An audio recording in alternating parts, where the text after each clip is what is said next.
The National Broadcasting Company, in cooperation with Street and Smith, publishers of astounding science fiction, bring you Dimension X.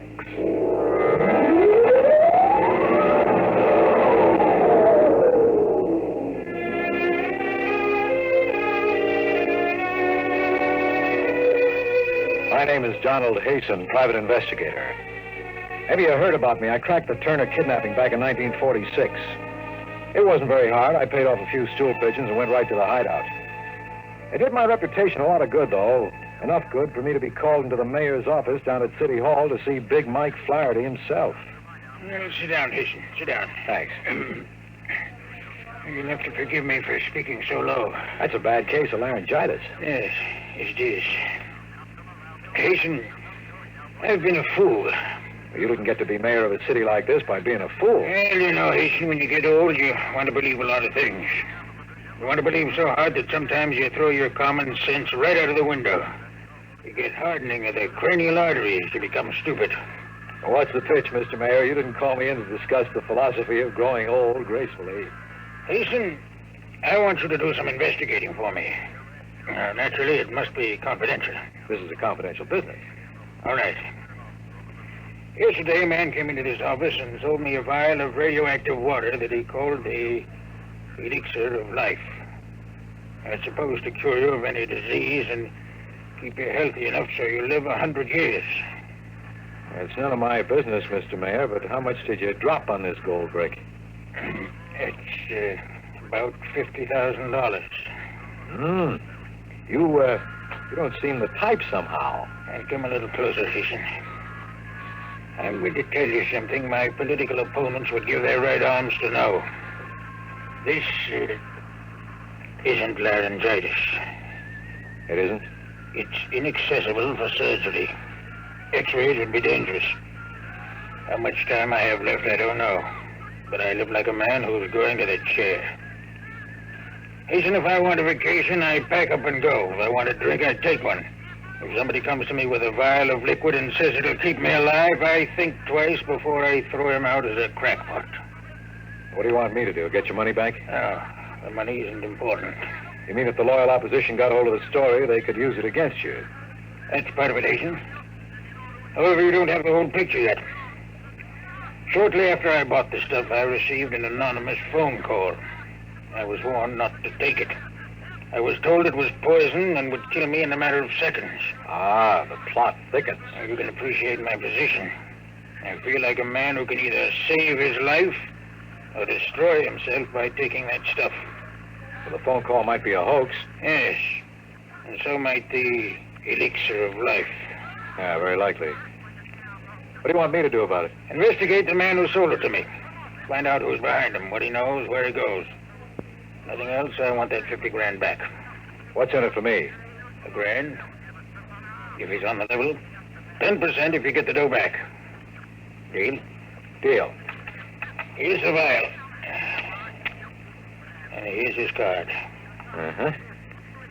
Arthur C. Lehman, longevity expert, 45 Billings Court. Okay, Mr. Mayor, you got yourself a boy. Good. Now leave your working name and phone number with my secretary. I'll have her send you a check. Right, I'll call you.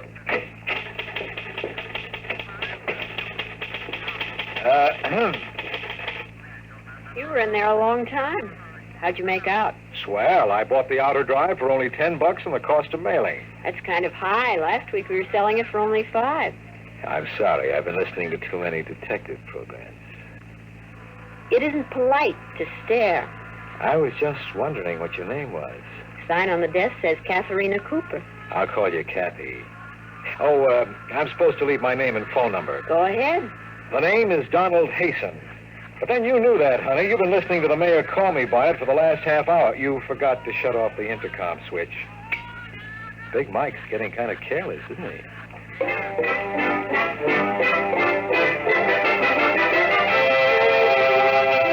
The look on her face said she was feeding me to the vultures piece by piece. I left my card and walked out. By the time I got home, it was dusk. was the time of early evening when every bachelor wishes he wasn't one, especially after meeting a girl like Kathy. The phone began to ring just as I put my key in the latch. I made it on the fourth ring. Hello? Is this Mr. Donald A? I live alone and don't like it. Were you expecting someone else to answer? This is a warning, Mr. Hasten. Don't touch your bed. I'm sorry, but I don't like to sleep on the floor. The joys of being a private detective. Oh, hello, Jocko. How's my boy? That's a good boy. Oh, Jocko, be glad you're not a private detective with all kinds of crackpots calling you up and trying to get your goat. Nice boy. Sometimes I wish I had shaggy ears like you so I couldn't hear them. Come on, boy, come on. In the bedroom for a change into something comfortable. Right, boy, you want to go out? Well, you just wait until I sit down here and get these shoes. Hey there, don't jump on that bedspread. Now, you know better than that. Jocko! Jocko! Oh, God.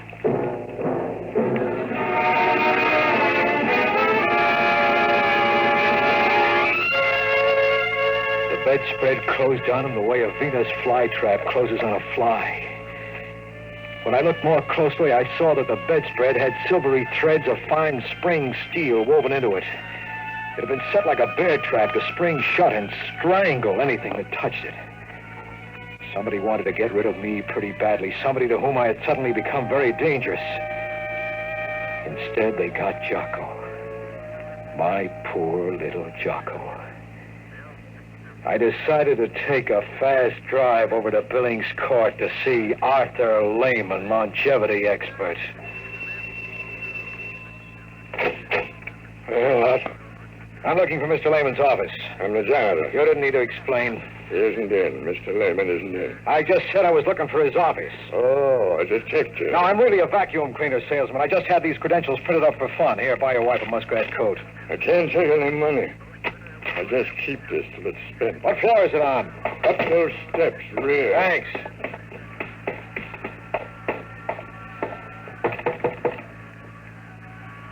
Well, let's see now. I ought to have one that fits this.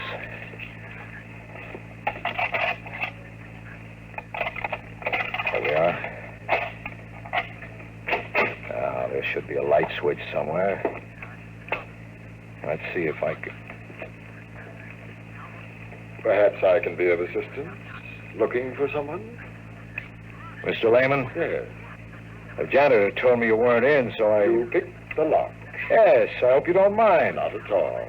If you'd put down the gun. I like to hold it. It gives me a feeling of power. Now, Mr. Hasten. Mr. Hasten, if you will tell me just who you are and what you're doing here. I couldn't sleep. My bed had a dead dog in it. I thought I should consult a health expert. Who sent you? Nobody sent me. I'm like Topsy. I just growed.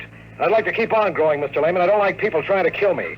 And I don't like people killing my dog. What makes you think I would try to kill you? Just a hunch. If I really wanted to kill you, I could do it right now, perfectly legally, since you broke in here. That'd be hard to prove. Fortunately for you, Mr. Hasten, I don't have the faintest interest in trying to kill you. On the contrary, it was I who telephoned and warned you about that bed. You know about that phone call? I ought to. I made it. What's the pitch, Mr. Lehman? I can't tell you what the pitch is, Mr. Hasten, but I will tell you this.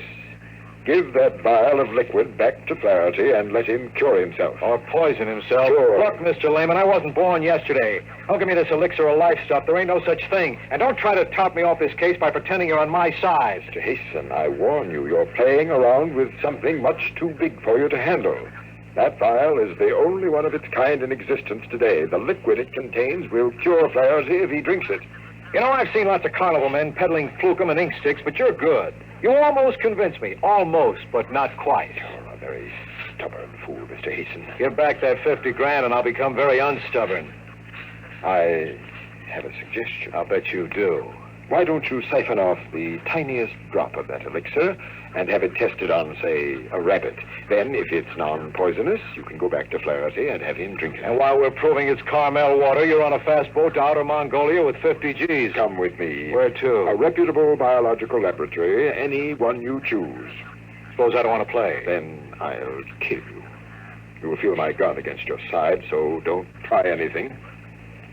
Shall we go? Before we do, just one thing. Well? If you didn't try to kill me, who did? Who else knew about it? Nobody. Nobody except Flaherty, you, me, and Flaherty's secretary. Shall we go, Mr. Hasten?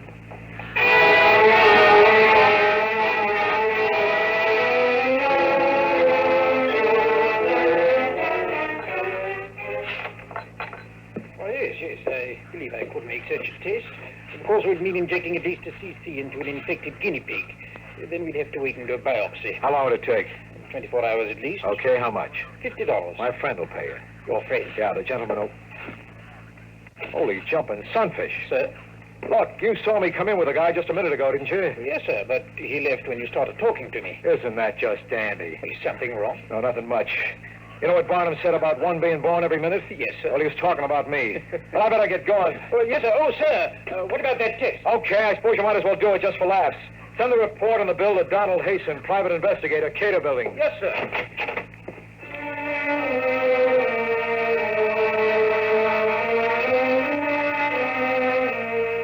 I knew there wasn't much point in going back after Lehman. He was probably well on his way by this time. It was an all-around phony story from beginning to end. But still somewhere, hanging around the edges of my brain, was a funny kind of hunch. If Lehman had wanted to kill me, then who called me up to warn me? Lehman himself? Why? It didn't figure. I stopped to look up an address in the phone book, and then I invested 10 cents.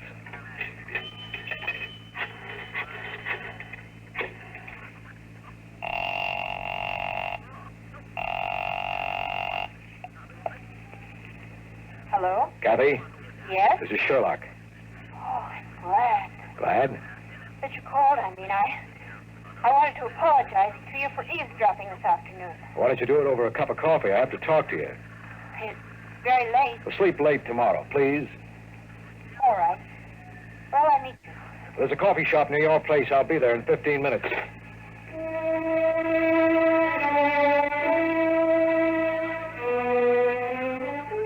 She came in wearing a blue nylon dress and a short gray jacket. They went real well with her blue eyes and soft blonde hair. She seemed genuinely happy to see me. It threw me for a few seconds. And then I reminded myself I had already won the P.T. Barnum Award once that night. Sit down, Kathy. What is it? Do you know a man named Arthur C. Lehman? Am I supposed to? I'll refresh your memory. I had a talk with His Honor about him. I don't remember. Look, I used to have a little Scotch terrier named Jocko. We liked each other. He used to lick my hand. All I want to know is, are you mixed up in it? What goes on? I don't know anything about it. Listen, Kathy, maybe I'm getting sentimental in my old age, but for a moment there, when you walked in, I thought you seemed genuinely glad to see me. Was it because you were glad I was still alive? Come on, give. Don, I like you. You're a nice guy. Why don't you let it alone? Call Flaherty and turn down the assignment. Give him back his vial and tell him you're not interested in finding Lehman. Would you do it? If you want to help me so much, why not tell me what it's all about? I can't. I'd like to, but I can't. I've told you too much already. Somebody's got you real scared, honey. Who is it? You're too nice a girl to be mixed up in this garbage with a guy like Lehman. Come on, tell me. I can't. Just believe that, please. Get out of it now before it's too late. Okay, honey, you can play it that way if you want, but to me it's as thin as a bowl of restaurant soup. Poor Jocko knew something and couldn't tell me. You know something and you won't tell me. Good night.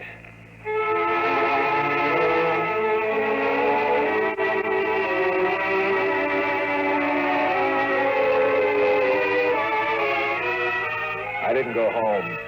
I spent the night in a local YMCA and I didn't sleep very well.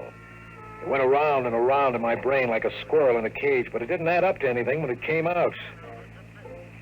In the morning, I went straight to my office and locked myself in with a bottle of gin.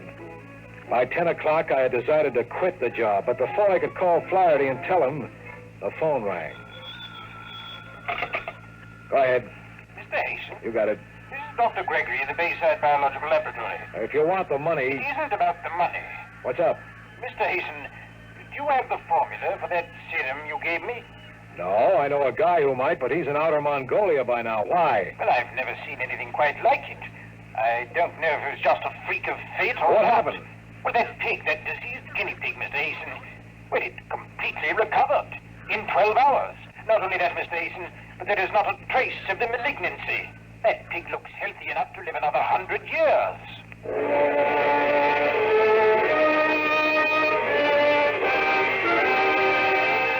I could feel the sweat soaking into my undershirt as I put down the receiver. Where do we go from here? Was Lehman on the level after all? The next stop was Lehman's office. Maybe he wasn't in Outer Mongolia. It was noon before I got there. The same janitor was on duty in the same dirty lobby. Hello there. Hi. You want something? Lehman. Who? Lehman. Never heard of him. Now, wait a minute, Junior. You remember me. Last night, $5, rear office, first floor. I don't know what you're talking about, mister. Oh, you want another $5, huh, Junior? Well, this time I don't buy. Get out of my way. Now, listen, mister, I can't let you just walk into that office. Don't try to stop me if you want to work tomorrow. But there's nobody in there. That office has... We'll see about that, Junior, right now. Holy mackerel. I told you, mister.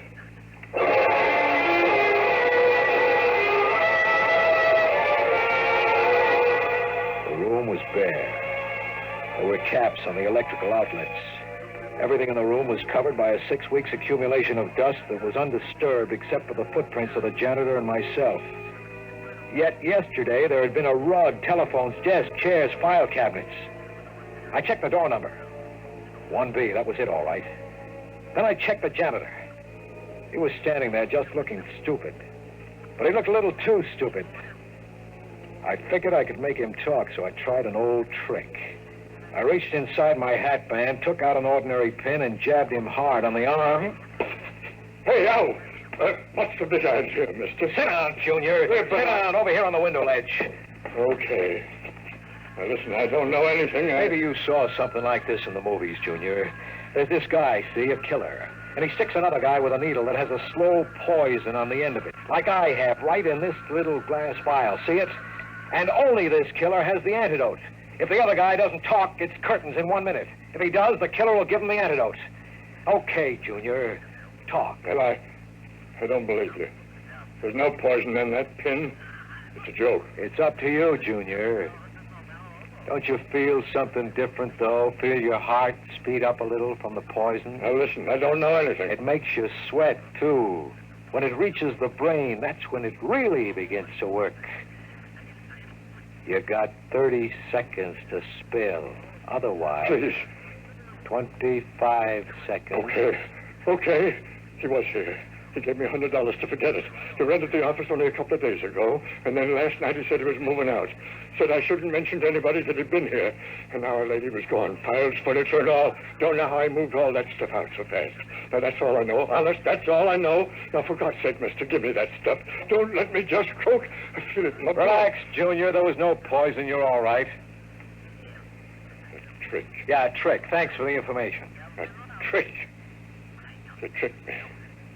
He said he'd kill me. Thanks again.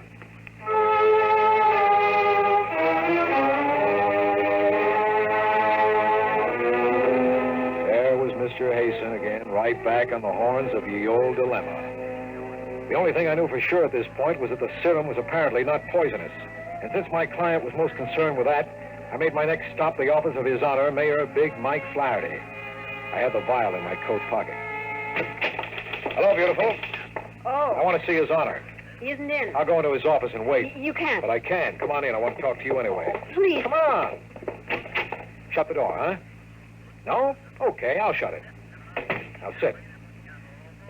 Okay, baby. Let's have a heart-to-heart conversation. I see you didn't listen to my warning. No, I didn't. What's more, I found out that this Lehman character is on the level about the serum. It works. You found that out, too. That's right. It leads me to an interesting conclusion, Kathy. Namely, that you're the one who tried to booby-trap me. All right. Have it your way. What do you intend to do? Well, first, I'm going to give Flaherty that serum and let him cure himself. You mustn't do that. Why not? I can't tell you, but you mustn't. Down in a few minutes, Mike Flaherty will be here. Before he comes, I'll have to ask you to give me that serum. Try again. I don't hear so good. Maybe you'll hear this. It works, too, so don't try anything. Well, well. So now it comes out. Okay, Kathy, if you want to play that way, go ahead. Give me that serum. Why don't you shoot? I warn you, I may have no choice. Give it to me. Pull the trigger, baby. You're weakening. Don, please, don't make me kill you. Please. What is it, baby? True love or just weak in the knees? Oh, You better handle that gun. oh, Don, what can I do? I'm so mixed up. Yeah, that's better. Now, what is it, Kathy? You're no killer. Tell me what's going on here. Maybe I can help you. You gotta trust me. No, I can't, Don. Believe me. I want to, but it's against the prime injunction. The what? Oh, you wouldn't understand. There's no way I could make you understand. Only believe me, Don, because I love you. You mustn't let Lehman succeed in giving that serum to Mike Flaherty. The consequences would be unimaginable. You know, Kathy, if you had come to me and leveled right at the start, maybe we could have worked something out. Maybe I'd be listening to you now. But you're a little late because I just heard Big Mike come into the outer office. He'll be here in a second. Don't, please. Come in. How do you do? Lehman. I see she's been trying to get the vial from you, Mr. Hasten. I was afraid of that. I came over to make certain that Mr. Flaherty is permitted to drink the serum. Well, that's very noble of you, Lehman, but I don't quite understand it. You have your 50 grand. What do you care whether Mike Flaherty lives or dies? Mr. Hasten, if Mike Flaherty dies, the opposition candidate will win the next election. That means a new political party will come into dominance in this city. The next president will be a representative of that party. I am most anxious to see that that does not happen. The entire future of our country, indeed, the history of the world, would be affected by it. He's telling the truth, Don. But events must be allowed to take their normal course. Don't listen to her, Hasten. She's tried to kill you once. She'd do it again. You know I'm telling the truth about that serum. She wants to see Flaherty die. Go ahead, ask her. It's true, isn't it, Kathy? You want Mike Flaherty to die. You don't understand. Listen, I'm getting pretty fed up with being told I don't understand. Understand what? I understand that in the past 24 hours, somebody's tried to kill me. I understand that Lehman's serum will cure a guinea pig and probably a human. I understand that unless I'm completely insane, the entire contents of Lehman's office vanished in a few minutes. I understand that you two seem to be more concerned with some nonsense that's going to take place in the future than... Holy smokes. Oh, no, it's too fantastic. Just too fantastic to even think about.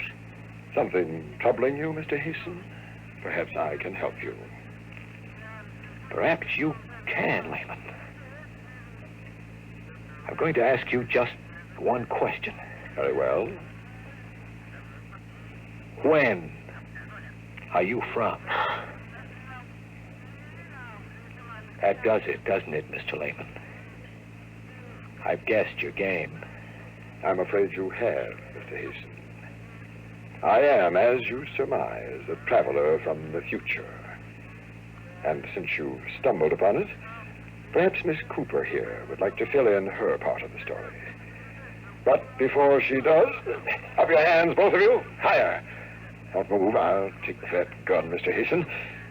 Now, Miss Cooper, you may enlighten our backward friend. Go ahead, Kathy. Both Lehman and myself are from the future, Don. Why didn't you tell me? I couldn't. The prime injunction to time travelers is never to reveal their identity. The penalty is death. Since you've guessed it as we feared you might, there's no point in trying to conceal anything further. Go on. Mr. Lehman's a fugitive from the era in which we live. Using one of our time machines, he came back to your time. And he sought to change things so that he'd be in a position of great power in the future. How do you figure to do that? If Flaherty lived long enough, he could dominate the political picture in America. You're almost right, except in one detail, Miss Cooper. Flaherty will not survive. He will live only long enough to gain a position of political dominance. Then I will remove him, and my own ancestor will take over the reins of power, leaving them eventually to me. I get it now. But there's one thing that bothers me. Who was trying to kill me? I was. You see, I was sent here to track down Lehman. I set that spring before I met you, as soon as Flaherty hired you to help him. I did it on orders from the council. They were afraid you'd be successful in saving Flaherty's life. Then, unfortunately, I fell in love with you and couldn't go through with it. I called and warned you. You took credit for that, Lehman. I wanted to enlist you on my side, Mr. Hasten.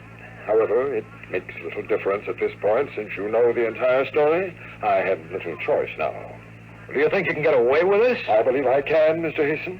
There are two of us here who know your plans. By the time Mr. Flaherty returns to his office, there will be only one, myself. Goodbye, Mr. Hasten. It has been a pleasure. Not without a fight, you...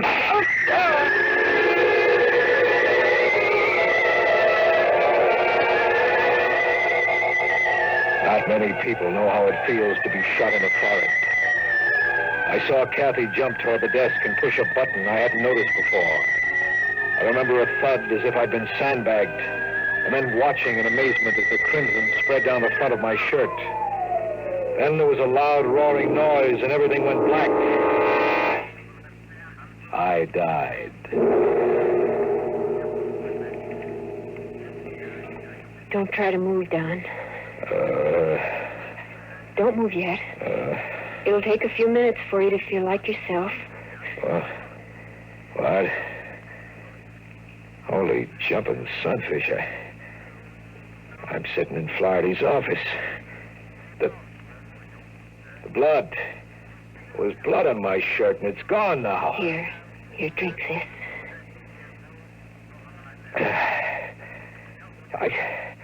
I don't understand it. Have I been dreaming? Is the whole thing nothing but a nightmare? Well, it seemed so real that there was a man named Lehman. He pointed a gun at my head and shot me. I felt it, I tell you, I felt it. Don, listen to me. Listen carefully. There isn't much time. And please, darling, please, this time, believe me. Listen. Go ahead. You were in this room. Lehman did shoot you. He killed you. You're insane. No. What he didn't know was that this office is a time machine. We rigged it that way, hoping to trap him here and take him back to future time. When I saw he was about to shoot you, I jumped for the switch that sets the machine into reverse. We went back into the past, before he killed you. That's where you are now. It's only a few minutes before Lehman is going to knock on that door and come into the office. It's too fantastic to believe, Kathy. It's true. What can I do? Break the vow. Break it now before Lehman gets here. And then, when he comes, get the jump on him. Since you're the one who went back in time, you'll remember, but Lehman won't. What'll happen to us? We'll appeal to the council. Perhaps they'll let us stay together. I can't make my brain believe this, Kathy. You must, Don. Don, for our own sake, for the future's sake. Break the vial now. In a moment, it'll be too late. Well, I don't know, Kathy. Flaherty, his life depends on this little glass bottle. Don, please. It's Lehman. Don, you've got to decide now. Now, quick. Thank God. Come in, Mr. Lehman. We're ready for you.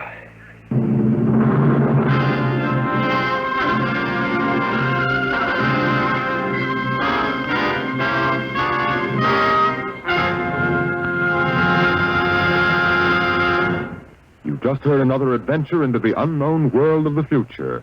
The world of...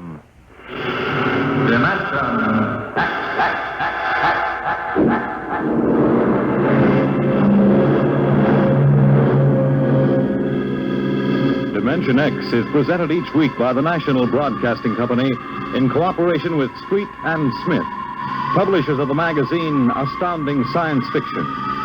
Today, Dimension X has presented Untitled Story from the current issue of Astounding Science Fiction. It was written for radio by George Lefferts from the story by Frank M. Robinson.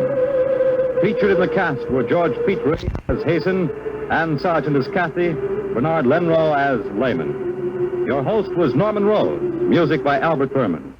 Dimension X is produced by William Welch and directed by Fred Way.